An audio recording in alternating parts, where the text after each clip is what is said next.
The woman secretly aborted her 6-month-old pregnancy, then took off the wedding ring she had once cherished like a treasure. After tricking her unsuspecting husband into signing the divorce papers, she decisively began her immigration process, determined to leave behind the place filled with heartbreak. Her decisiveness was not without cause. Everything stemmed from her husband's betrayal. They had been together for 10 years before finally walking down the aisle. She believed marriage would bring happiness, but to her shock, her husband had already started a new family in secret, and the other woman was even pregnant before her. A week earlier, their home had caught fire. Fortunately, the husband returned just in time to rescue her, but in his rush, he forgot to wipe off the lipstick marks left by his mistress. Only after they had escaped the danger did he realize his mistake. When she questioned him, he casually lied and said it was his secretary who had gotten drunk. However, when the mistress stepped out of the passenger seat, disheveled, the woman immediately saw through everything, but she didn't confront him. Instead, after he left, she called her mother overseas and agreed to the immigration plan. She then went straight to the hospital to abort the baby, the last piece of their love. But the doctor told her that the fetus was already developed at 6 months, and without the husband's signature, the surgery couldn't be performed. Calmly, she told the doctor she'd handle it and scheduled the procedure for 2 days later.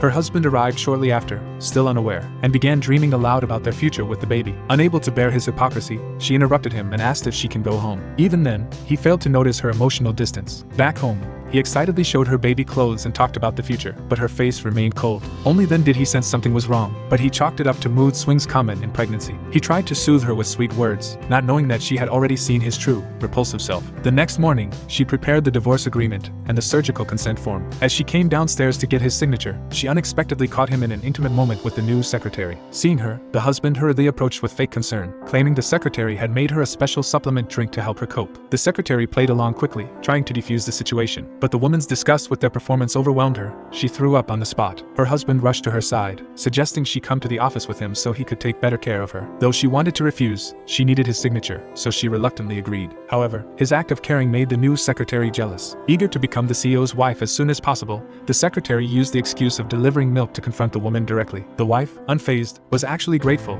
She had been worrying about how to get her husband to sign the papers. And now, the opportunity had come. She pulled out the divorce papers and the consent form. Seeing the real documents, the secretary couldn't contain her excitement, and was just about to mock the wife when the husband walked in. Seeing him rush to the wife's side again, the secretary grew impatient, and used work as an excuse to hand him the documents. The husband, suspicious, wanted to review them, but the secretary, fearing her plot might be exposed, quickly pressured him. To avoid angering her, he signed without reading. That moment struck the wife like lightning. After 10 years of love and effort, this was how it ended, with his careless signature given under another woman's threat. Finally, all hope in her heart extinguished, she resolved to leave both him and this place forever. But just as she was ready to walk away, the husband finally sensed something was truly wrong and rushed forward to stop her, offering to drop her home. However, she didn't listen to him, and left, quietly stating that she no longer has a home here.